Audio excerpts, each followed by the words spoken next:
E aí, Zé Ruelas, um pouquinho de análise combinatória para vocês, um pouquinho de agrupamento simples. Muita gente acha que esse simples que aparece no nome é uma frescura. Frescura é você nesse mundo. Esse simples nos agrupamentos, ele é ultra importante. Se você já estudou só um pouquinho de análise combinatória, você vai lembrar que chamava arranjo simples, permutação simples, combinação. Esse simples, ele não está aí à toa. Existe sim outro tipo de agrupamento. O que acontece é que eu não te ensino porque você não consegue entender nem esse. Então existe outro tipo de agrupamento que chamam agrupamentos completos. Tá? Até cai no vestibular, mas eu nem vou ensinar porque não adianta. Você mal consegue aprender isso daqui. Mentira, eu vou ensinar assim. Agrupamentos simples são aqueles que trabalham basicamente com elementos distintos. Todo agrupamento simples envolve elementos distintos.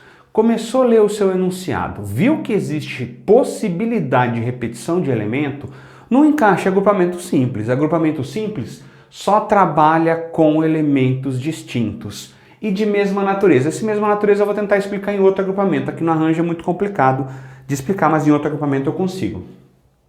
Então, primeiro a gente vai falar do arranjo simples. O arranjo simples é o mais elementar deles, é o mais fácil dos três agrupamentos simples. O arranjo simples, inclusive, dá para fazer utilizando o princípio multiplicativo, o princípio fundamental da contagem, usando o tracinho e as possibilidades. Todo exercício de arranjo simples dá para fazer usando o princípio multiplicativo.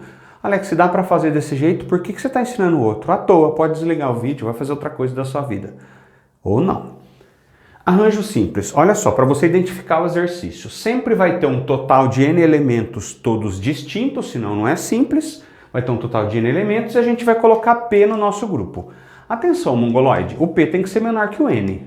Se eu vou escolher 3 pessoas, eu tenho que ter no mínimo 3. Não dá para escolher 3 pessoas entre uma. Tá? Então o P é quantos vão para o meu grupo, quantos eu vou colocar no meu grupo, e o N é o total escolhido. E os grupos, eles sempre diferenciam-se de duas maneiras. Ou pelos elementos que compõem o grupo, ou simplesmente a partir do momento que eu escolho os elementos, se eu trocar a ordem dos elementos, eu tenho um novo grupo. A fórmula é essa daqui, ó. Arranjo de n, onde n é o total escolhido dos p, é n fatorial por n menos p fatorial. Vem comigo. 10 deputados disputam 3 vagas em uma CPI. Lembra que é isso? Você não lembra, o problema seu.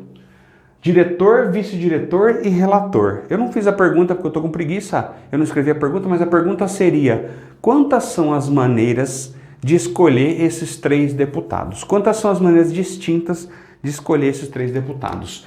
A princípio eu vou fazer o seguinte: antes de eu resolver o exercício, eu vou dar nome para os 10 deputados. Os 10 deputados são esses daqui, ó. Os deputados são o A, o B, o C, o H, o I e o J. Tem 10 deputados aí. Como os 3 cargos são diferentes, olha uma sequência possível que eu poderia montar de deputados.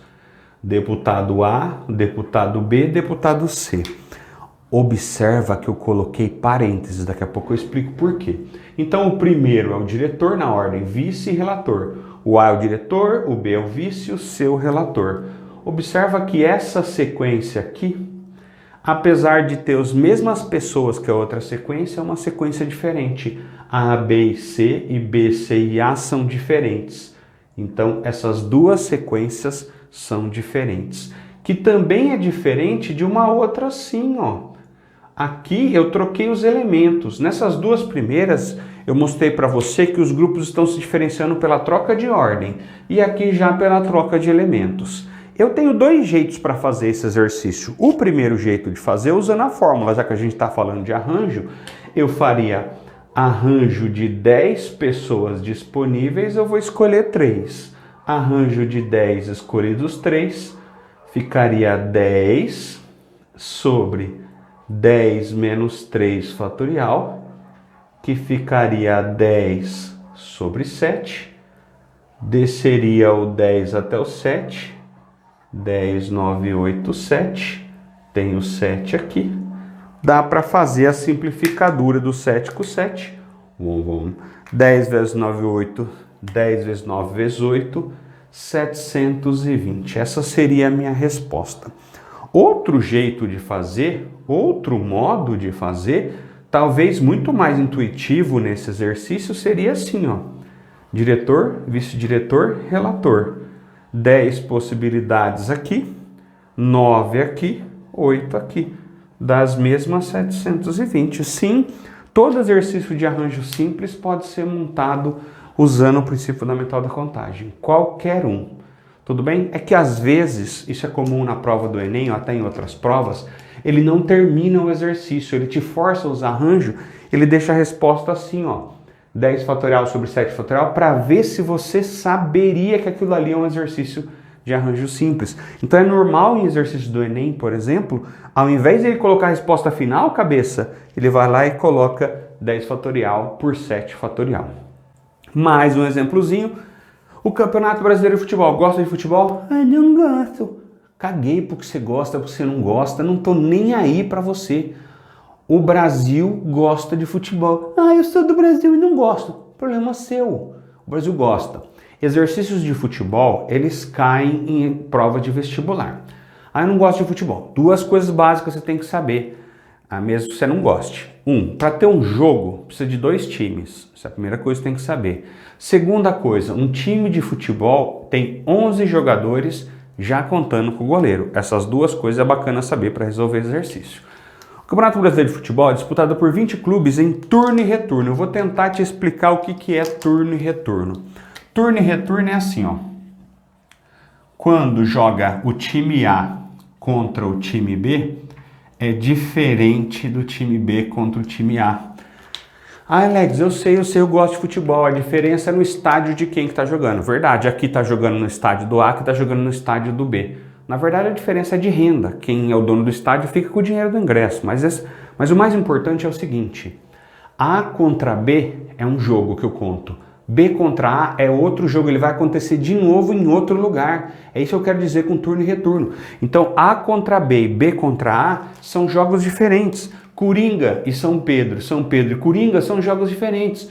Corinthians e Parmeira e Corinthians no Campeonato Brasileiro são jogos diferentes. Cruzeiro... Ah, não, Cruzeiro não tá no Campeonato Brasileiro. Enfim, quando eu pego A contra B e B contra A, são jogos diferentes. Ou seja... Para ter um jogo, eu preciso escolher 2 times. Quantos tem disponíveis? Então, só para esclarecer, ó, A contra B é diferente de B contra A. A ordem que eu escolho é diferente. Então, vem aqui, eu vou escrever para você, ó. A contra B é diferente de B contra A, que é diferente de B contra E, e assim por diante. Então, eu posso simplesmente fazer o meu exercício assim. Arranjo de 20... eu vou escolher 2. Por que 2? Porque para ter um jogo eu preciso de 2 times. Então, arranjo de 20, escolhe 2. 20 fatorial sobre 20 menos 2 fatorial. 20 fatorial por 18 fatorial.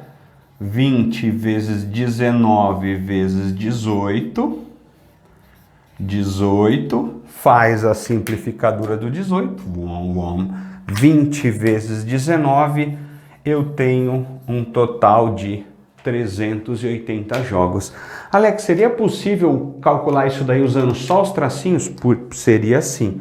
Outro modo de fazer, aqui embaixo, vou escrever para você. Outro modo de fazer. Visitante e mandante. Visitante é quem está visitando, mandante é o dono do estádio. Quantas possibilidades para ser o visitante? Qualquer um dos 20 clubes pode ser o visitante. Quantas para ser o mandante, o dono do estádio? 19. Ou se quiser fazer invertido, 20 lá, 19 aqui, tanto faz. Dá os mesmos 380. De um jeito ou de outro, a gente prova que o arranjo dá para ser feito também utilizando o princípio fundamental da contagem.